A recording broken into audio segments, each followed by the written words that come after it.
आज के इस लेक्चर में हम करेंगे जनरेशंस ऑफ कंप्यूटर। तो स्टूडेंट्स, टॉपिक बहुत इंपॉर्टेंट है क्योंकि पेपर के अंदर जरूर से ये क्वेश्चन पूछा जाता है। तो इस टॉपिक को बहुत ही इजी मैनर में आज हम सीखेंगे, सारे पॉइंट्स को लेते हुए हम ये टॉपिक देखेंगे। तो स्टूडेंट्स, चैनल पर अगर नए हैं तो जरूर से इसे सब्सक्राइब करें क्योंकि यहाँ हर टॉपिक बहुत ही ईजी और इंटरेस्टिंग करके आपके लिए लाया जाता है। Let's see generation of computers. There are 5 generations of computer. First generation, second generation, third generation, fourth generation and fifth generation. अब देख लेते हैं जनरेशन होती क्या है।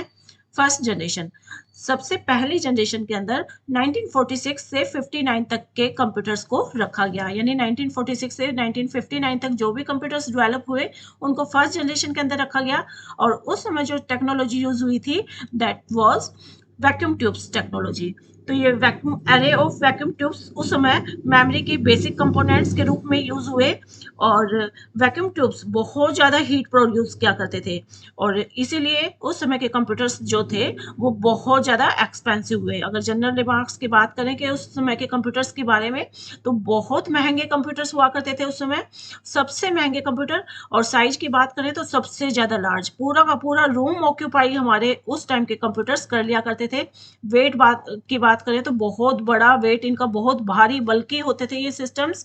पूरे रूम को ऑक्यूपाई करते हुए जो है इन सिस्टम्स को जो है बनाया जाता था, रखा जाता था। जनरेटेड लॉट ऑफ हीट, बहुत ज़्यादा हीट ये प्रोड्यूस कर रहे थे, बहुत ज़्यादा पावर ले रहे थे ये वाले सिस्टम्स। रिलेटिवली वेरी स्लो, अगर स्पीड की बात करें तो बहुत ज़्यादा स्लो थे ये सिस्टम। और this is the beginning of data processing business. कहाँ यूज किया गया इनको? स्टार्टिंग के डेटा प्रोसेसिंग बिजनेस के अंदर इनको यूज किया गया। बहुत बड़ी बड़ी लार्ज ऑर्गेनाइजेशन ही इनको यूज कर रही थी और जनरल पर्पज ये यूज नहीं हो रहे थे। जनरल पब्लिक भी इस पर काम नहीं कर पा रही थी। सिर्फ जो बड़े बड़े साइंटिस्ट थे वो इस सिस्टम पर काम कर रहे थे और इन सिस्टम्स पर काम करना बहुत मुश्किल हुआ करता था। कैसे? मीन टाइम बिटवीन फेलियर, यानी इनके फेलियर की बात करें कि ये कब फेल हो जाते थे। ये system with in minutes fail हो जाते थे। मतलब अगर हम इन सिस्टम पे हमें काम करना होता तो हमें हमें इनकी लैंग्वेज को समझना होता था। मतलब उसमें कौन सी लैंग्वेज यूज हो रही थी? Machine language. मशीन लैंग्वेज का मतलब क्या है कि आपको मशीन की पूरी प्रोसेसिंग को समझना पड़ेगा। यानी उस जिस भी मशीन पे आप काम कर रहे हैं उस मशीन के इंटरनल आर्किटेक्चर यानी उसके 0-1 को समझना पड़ता था अगर हमें किसी भी पर्टिकुलर मशीन पे काम करना होता था। और जब वही प्रोग्राम अगर हमें किसी दूसरी मशीन पे रन करना होता था तो वो प्रोग्राम रन नहीं हो पाता था। इसके लिए हमें दूसरी मशीन की 0-1 को सीखना पड़ता था। तो इट मीन्स मतलब काम करना बहुत ज़्यादा मुश्किल था। पहले पूरे मशीन की 0-1 को सीखो और फिर उस पर काम करो। और वही प्रोग्राम अगर आपको दूसरी मशीन पे करना हो तो वो भी हम नहीं कर पाते थे और विद इन मिनट ये सिस्टम फेल हो जाते थे। तो इतना काम करना मुश्किल था इनके ऊपर उस समय फर्स्ट जनरेशन में। और अगर हम वहाँ इनपुट आउटपुट डिवाइसेस की बात करें तो कौन कौन से इंट्रोड्यूस हुए थे? Punch card, paper tape, magnetic tape. ठीक है। ऑपरेटिंग सिस्टम की बात करें तो सिर्फ बैच प्रोसेसिंग ऑपरेटिंग सिस्टम ही उस समय एक्टिव हुआ था। यानी बैच में हम कमांड्स अपनी जॉब्स दे देते थे और वो बैच में 1 बाय 1 करके जॉब्स को हमारा सिस्टम एग्जीक्यूट करता था। ठीक है। एप्लीकेशन एरियाज, उस कहाँ कहाँ किस किन एप्लीकेशन एरियाज, मतलब किन किन जगह पे हम सिस्टम को, फर्स्ट जनरेशन के सिस्टम को यूज कर रहे थे? पेरोल प्रोसेसिंग, रिकॉर्ड कीपिंग, सिर्फ इन वर्क के लिए। ठीक है। यानी जरूरी वर्क के लिए ही हम कंप्यूटर को यूज कर रहे थे। That those are payroll processing and record keeping.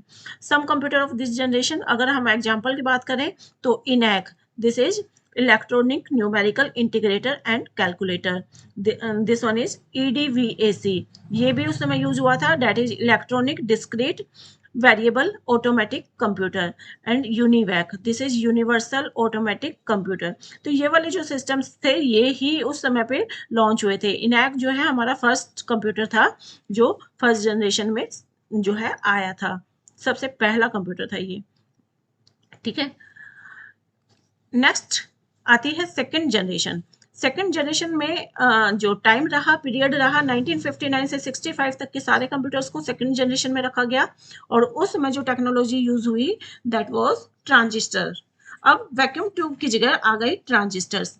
अब ट्रांजिस्टर्स आए तो जो भी हमारा काम था उसमें थोड़ा सा इजीनेस आई और जो हमारा कॉस्ट थी वो कम हो गई। यानी जितना एक्सपेंसिव वैक्यूम ट्यूब टेक्नोलॉजी में हमारे सिस्टम थे उससे थोड़ा सा कम एक्सपेंसिव हो गए। यानी फर्स्ट जनरेशन से जो है सस्ते हुए हमारे सिस्टम थोड़े से, ठीक है। एक्सपेंसिव तो अभी भी थी ये, लेकिन लेस देन फर्स्ट जनरेशन से कम जो है ये महंगे थे। यानी महंगे तो थे। रेड्यूस्ड साइज थोड़ा सा कम हो गया फर्स्ट जनरेशन के कंपेरेटिव, और वेट भी हमारा कम हो गया सेकंड जनरेशन में हमारे कंप्यूटर्स का, ठीक है। कंज्यूम्ड लेस पावर भी इन्होंने अब कम कंज्यूम करनी शुरू कर दी, क्योंकि ट्रांजिस्टर जो है थोड़ी सी एडवांस टेक्नोलॉजी आई और पावर भी हमारी जो है कम कंज्यूम हुई हमारे और ये हीट जनरेशन भी हमारे कंप्यूटर्स की कम हो गई। स्पीड की बात करें तो स्पीड फास्ट हो गई थोड़ी सी फर्स्ट जनरेशन के कंपेरेटिव, लेकिन अभी भी जो है ये सारी चीजें अभी भी अभी भी जो है स्पीड हमारी बहुत ज़्यादा फास्ट नहीं थी, लेकिन फर्स्ट जनरेशन से फास्ट हुई, ठीक है। और अभी भी ये ज़्यादा बहुत ज़्यादा सस्ते नहीं थे, साइज में भी बहुत कम नहीं थे, लेकिन फर्स्ट जनरेशन से कम थे, ठीक है। तो सेकंड जनरेशन फर्स्ट जनरेशन से बेटर रही, लेकिन थर्ड जनरेशन से कम थी, ठीक है। अब जो ये जहाँ यूज हुए rapid growth in data processing business, जो हमारे बिजनेस था डेटा प्रोसेसिंग बिजनेस, उसमें थोड़ी सी ग्रोथ भी हुई, ठीक है। उनमें ग्रोथ हुई सेकंड जनरेशन कंप्यूटर्स के आने पर, ठीक है।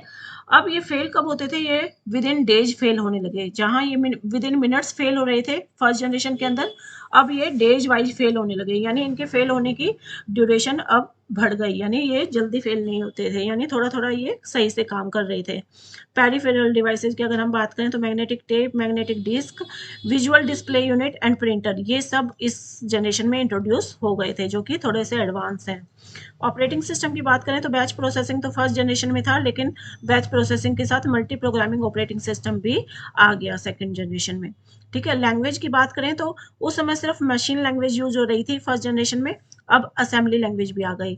असेंबली लैंग्वेज, मशीन लैंग्वेज को तो याद करना बहुत ही मुश्किल था, क्योंकि वो बाइनरी यूज हो रहा था वहाँ पे। मशीन लैंग्वेज यानी बाइनरी लैंग्वेज, 0-1 की लैंग्वेज, तो उसमें 0-1 याद करना पड़ रहा था, जो कि बहुत ही मुश्किल था, ठीक है।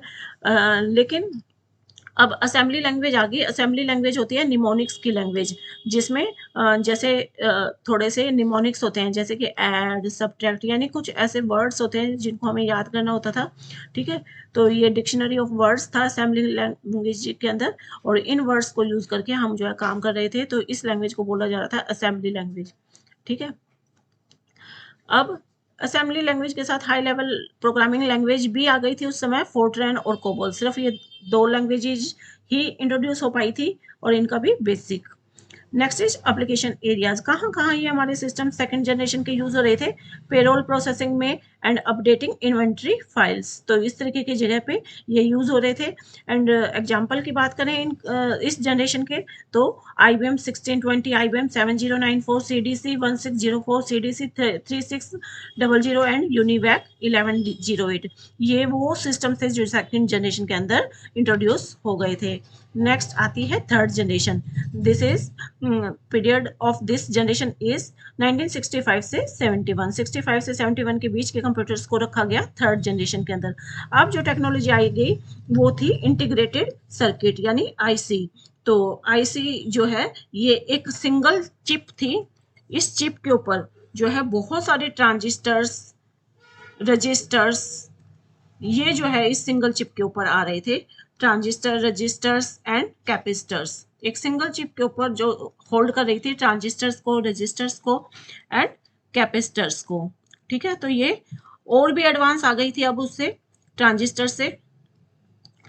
अब जो है IC, जो कि अगर कॉस्ट की बात करें तो कॉस्ट हमारे सिस्टम्स की उस समय कम हो गई, फर्स्ट और सेकंड से कॉस्ट कम हो गई, लेकिन साइज और वेट भी कम हो गया, ठीक है। साइज और वेट में हमारे सिस्टम जो है पहले से कम हुए, और अब ये पावर भी कम कंज्यूम करने लगे, हीट भी कम जनरेट करने लगे, और कंपैरेटिवली बहुत फास्ट हो गए। स्पीड की बात करें तो ये फास्ट हो गए और यहाँ पर मिनी कंप्यूटर्स जो है इंट्रोड्यूस हो गए थे थर्ड जनरेशन में।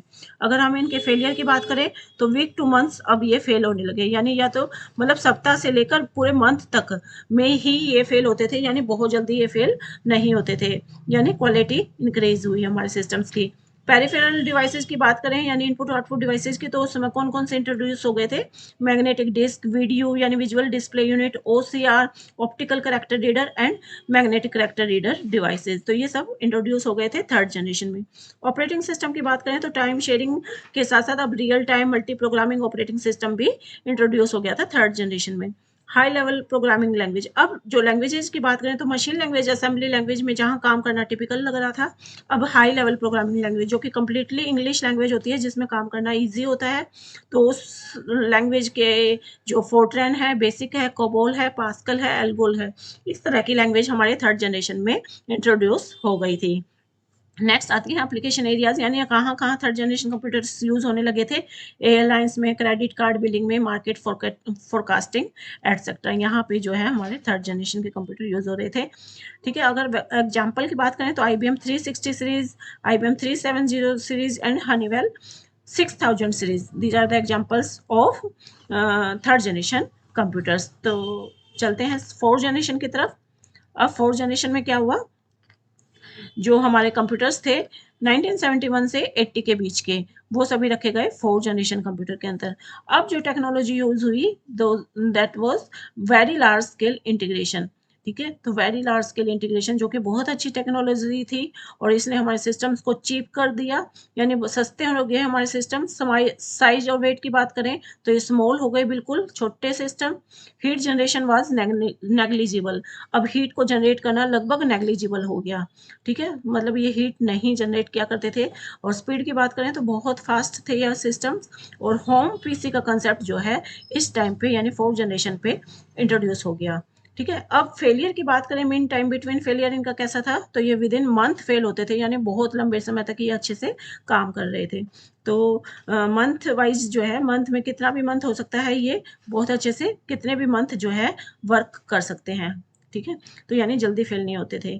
Peripherals, video, OCR, magnetic ink, character, ROM, VR, laser printer, ठीक है, वॉइस रिकॉग्निशन कहते हैं VR को। तो ये सब पेरिफेरल डिवाइसेस जो है फोर्थ जनरेशन में आ गए। ऑपरेटिंग सिस्टम की बात करें तो time sharing, real time networks, distributed operating system भी जो है ये सब फोर्थ जनरेशन में आ गया, यानी फोर्थ जनरेशन के अंदर हमारा सिस्टम सभी आ चुके थे। लैंग्वेजेस की बात करें तो सारी की सारी हाई लेवल प्रोग्रामिंग लैंग्वेज इस समय पे आ गई, that was C++, Java, DBase, 4GL, ये सारी लैंग्वेजेस जो है आ गई फोर्थ जनरेशन के अंदर। एप्लीकेशन एरिया कहाँ कहाँ ये यूज हो रहे थे? तो इलेक्ट्रॉनिक फंड ट्रांसफर में, कंप्यूटर एडेड इंस्ट्रक्शन में, मल्टीमीडिया जो है एप्लीकेशंस के अंदर इनका यूज हो रहा था। ठीक है, तो इस जनरेशन के कंप्यूटर्स की अगर एग्जांपल्स की बात करें तो DEC10, स्टार 1000, PDP-11, क्रे 1 जो कि एक सुपर कंप्यूटर है, क्रे XMP जो कि अनदर सुपर कंप्यूटर है। तो ये सभी जो है इस जनरेशन के कंप्यूटर के एग्जाम्पल्स हैं। अभी आते हैं फिफ्थ जनरेशन पे। 1980 के बाद जो भी हमारी जनरेशन रही, फिफ्थ जनरेशन के अंदर वो सारे कंप्यूटर्स रखे गए और इस समय जो टेक्नोलॉजी यूज हुई that was ULSI, that is ultra large scale integration. तो ये बहुत अच्छी टेक्नोलॉजी, बहुत अच्छी जनरेशन आ गई, बहुत ही एडवांस जनरेशन। और इस जनरेशन के अंदर सिस्टम हमारे बिल्कुल ही चीप हैं, बहुत ही सस्ते हैं, बहुत ही छोटे हैं साइज में, वेट में, और हीट जनरेशन बिल्कुल नहीं करते। ये स्पीड में बहुत फास्ट हैं, बहुत ही पावरफुल हैं। और इस समय जो यूजर फ्रेंडली इंटरफेसेस यानी मल्टीमीडिया फीचर्स के कंसेप्ट को इसमें इंट्रोड्यूस कर दिया गया। ठीक है, और ट्रू AI यानी आर्टिफिशियल इंटेलिजेंस का कंसेप्ट इसके अंदर आ गया। इसके अलावा नेचुरल लैंग्वेज प्रोसेसिंग का कंसेप्ट इसमें आ गया। पैरेलल प्रोसेसिंग के अंदर ज़्यादा एडवांसमेंट्स आ गई और सुपर कंडक्टर टेक्नोलॉजी के अंदर भी इसमें एडवांसमेंट्स आ गई, यानी सारी की सारी एडवांस टेक्नोलॉजी इस समय पर आई हुई है। और अभी तक जो जनरेशन चल रही है उसको फिफ्थ जनरेशन के अंदर ही रखा जा रहा है वो सारे सिस्टम्स को। अब सारे के सारे पेरिफेरल डिवाइसेज हम यूज कर रहे हैं, ऑपरेटिंग सिस्टम सभी यूज हो रहे हैं, और हाई लेवल प्रोग्रामिंग लैंग्वेज सारी की सारी हम यूज कर पा रहे हैं। 5th जनरेशन के अंदर। और एप्लीकेशन एरियाज़ की अगर हम बात करें कि कहाँ-कहाँ आज के सिस्टम्स यूज़ हो रहे हैं, जो भी पावरफुल एप्लीकेशंस हैं, मल्टीमीडिया एप्लीकेशंस हैं, गेम प्लेइंग है, रोबोटिक्स है, न्यूरल नेटवर्क्स हैं, एक्सपर्ट सिस्टम है और नेचुरल लैंग्वेज अंडरस्टैंडिंग, इन सब जगह पे 5th जनरेशन के कंप्यूटर्स को यूज़ किया जा रहा है। Okay students, this is all about generations of computer. तो स्टूडेंट, टॉपिक्स आपके आगे भी आते रहेंगे, बहुत ही ईजी वे में हम ये सारे टॉपिक्स लेके आके आने वाले हैं। आप इनके साथ साथ नोट्स जरूर बनाते चलें, ठीक है। अगर लेक्चर अच्छा लगा हो जरूर से इसे लाइक शेयर करें और कमेंट सेक्शन में हमें आप अपनी रिक्वायरमेंट्स आगे के टॉपिक्स की बता सकते हैं। Thank you, bye bye, have a nice